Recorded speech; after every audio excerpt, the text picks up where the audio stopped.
Look up in the sky! It's an asteroid! It's a... is that a whale? No, it's Rosie O'Donnell, our hero of the day!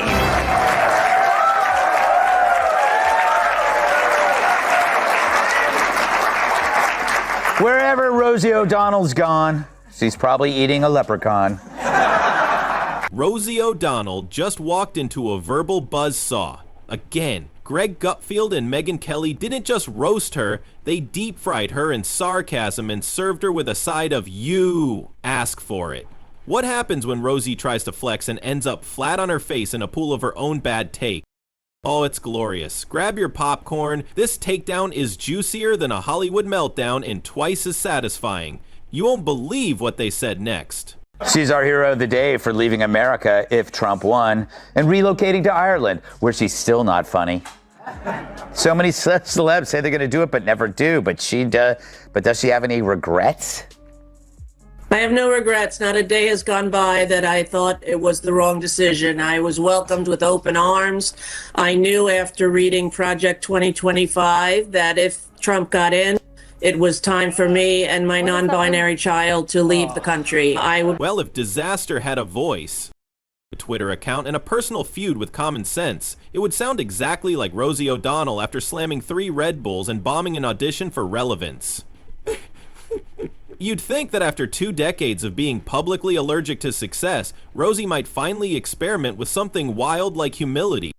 But no, she's doubling down like someone who believes yelling louder makes her delusions sound like wisdom. We are about to see Miranda, the character played by Cynthia Nixon, who is so annoying, in bed with a virgin nun played by Rosie O'Donnell. I just threw up a little in my mouth. Go ahead, roll it. You are amazing. Oh, I have never experienced anything like that. oh, Ew. that's a nice way to wake up. Oh, you are really, really something. And? Oh my God, yes. It felt so, I don't know, electric, and yet still so natural. I never dreamed my first time could be both those things. First time? Mm-hmm. Oh my God. I'm so grossed out, Emily. You have to talk. I can't. Rosie's entire brand is basically that angry aunt at Thanksgiving who brings nothing but complaints, hijacks every conversation with unsolicited trauma dumps, and still demands to take all the leftovers home. She's the human equivalent of a microwave beeping at full volume, just as you're about to lose it. Watching her try to stay relevant is like witnessing someone crash their own car repeatedly and call it avant-garde performance art. Mr. Trump, one of the things people love about you is you speak your mind and you don't use a politician's filter. However, that is not without its downsides, in particular when it comes to women. You've called women you don't like fat pigs, dogs, slobs, and disgusting animals. Your Twitter account... Only Rosie O'Donnell. And then in walks Megyn Kelly and Greg Gutfeld, armed with receipts, rolled eyes, and the collective patience of 2 people who've survived one too many Rosie meltdowns. They've had it with her greatest hits collection featuring timeless classics like Screaming into the Void, My Career Wasn't My Fault, Everyone's Out to Get Me, and of course, the chart-smashing anthem Blame Trump, and literally everyone except me. But once you've decided against all evidence and reality that you are the good guy, you can excuse anything. They even push the myth that Musk is in it for himself. Have you seen Tesla's stock lately? It's lower than Rosie O'Donnell's testicles.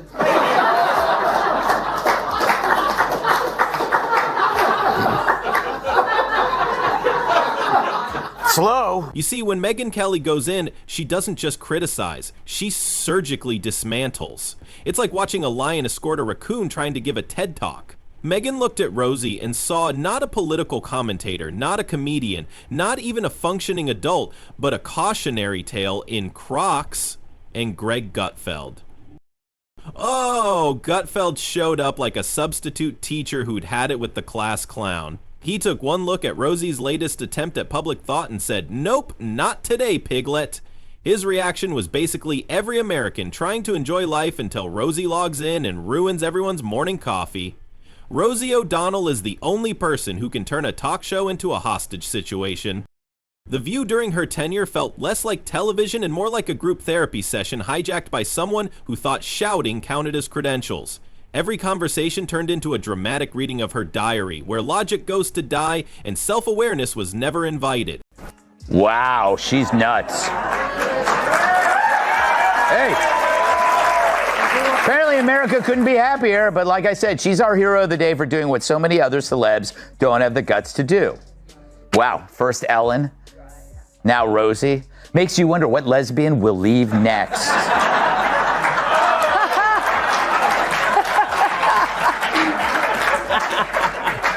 Julie, she seems miserable, and it doesn't really matter where she goes. She's trying to get away from whatever is inside her, because I looked at her and I go like, wow, she has changed. Her debate style is basically volume over substance. Ask her a question, get a 10-minute TED Talk on why she's the victim of a conspiracy involving the weather, gluten, and toxic masculinity. Somewhere in between, there's a rant about the patriarchy and why it personally sabotaged her Netflix password. Greg Gutfeld, God bless him, tried to summarize Rosie's recent commentary and gave up halfway through because apparently you need a decoder ring, 3 degrees in chaos theory, and a defibrillator to follow her logic. And even then, you still end up with, so what exactly are you mad about this time, Rosie? The answer is always everything. Rosie is mad at the weather, mad at billionaires, mad at people who aren't mad enough, mad at microwaves, mad at happiness, mad at herself, but mostly mad that the world moved on without checking if she was okay. Spoiler alert, she wasn't. Meg Kelly was the only one brave enough to say what the rest of the internet was screaming into their pillows. Rosie, sit down please. For the love of dignity, stop trying to make Raw's rants happen. It's not a movement, it's a meltdown. On repeat. The herpes virus. I'm sorry, Exhibit A. Here is Rosie O'Donnell bitching and moaning about her favorite person, Donald Trump. I think this is before she moved. I can't keep track of where she's living in the world to avoid him. Watch. Well, hey, everybody, it's Friday all day, as my Nana would say. And look what I have on my lip.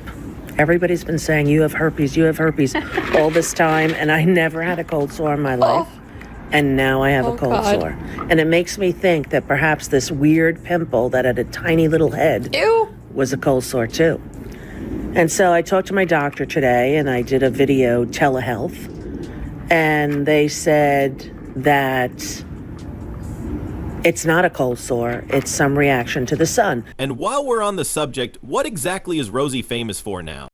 Name one recent project she's done that wasn't an unfiltered Instagram story that looked like it was shot with a potato and fueled by rage and expired NyQuil.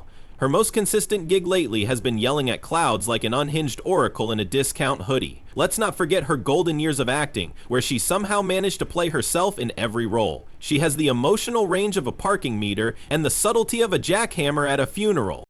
If typecasting had a champion, Rosie would have retired with a Lifetime Achievement Award and Loud and Annoyed. And can we talk about her social media? Her posts are like if you fed a drama queen into a blender, added political confusion, a dash of 2008 Facebook energy, and hit puree. Reading her timeline is like watching someone perform open heart surgery on their dignity with a fork. Everybody hates her. That's the same thing with Rosie. You know why she's leaving, right? We know why she's leaving. Come on, we know. It's literally an ego trip. Once nobody likes you, you just leave. So when are you leaving, Jesse?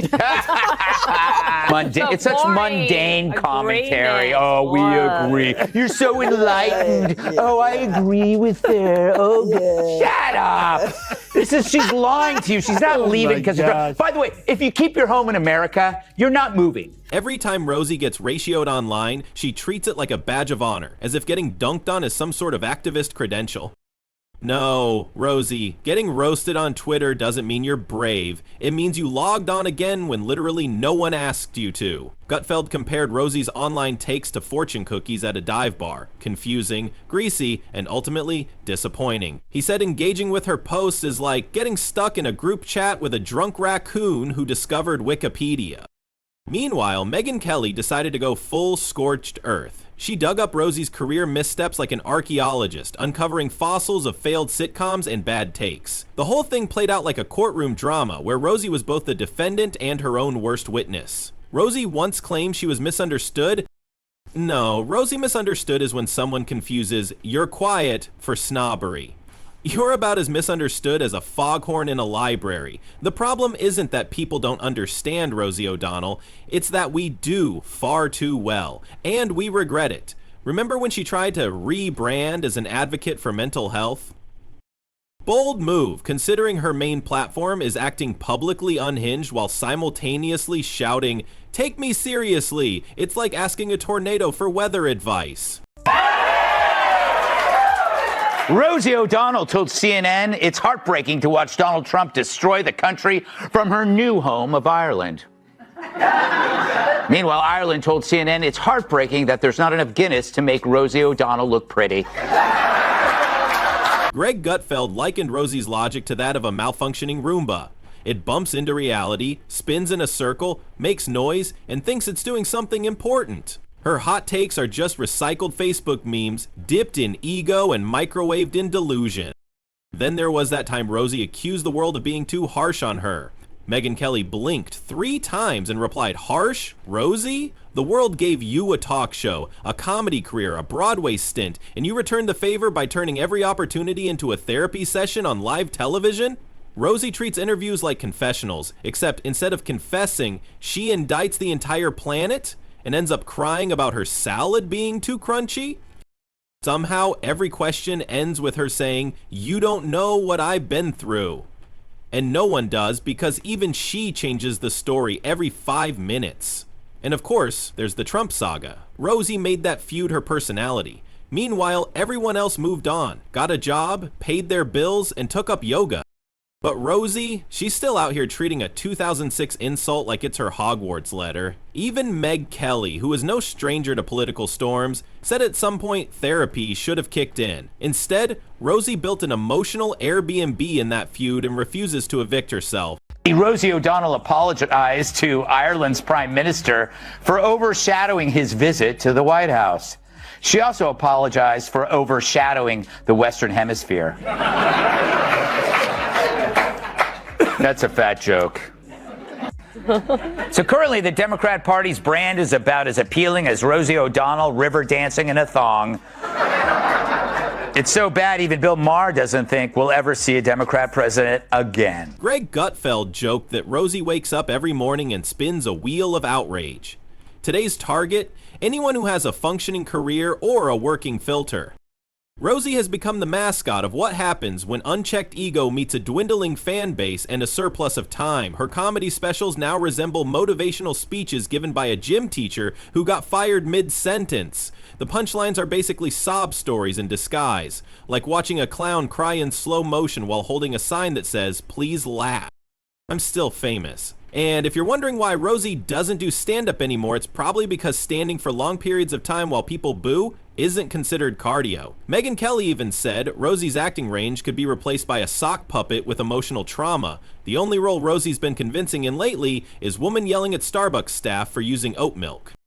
Let's not forget Rosie's brief attempt at political commentary. It's too upsetting. Anybody wanted to Donald see Trump that. would never inflict herpes on Rosie O'Donnell. I think he's made that very clear.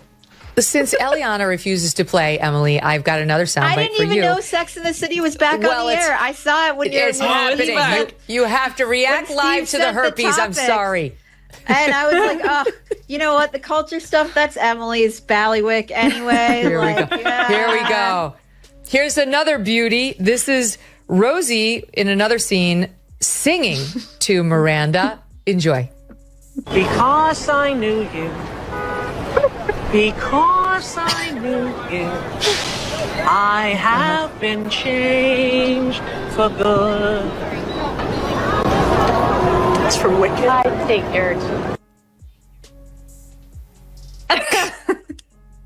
Go ahead. Some comedy, finally.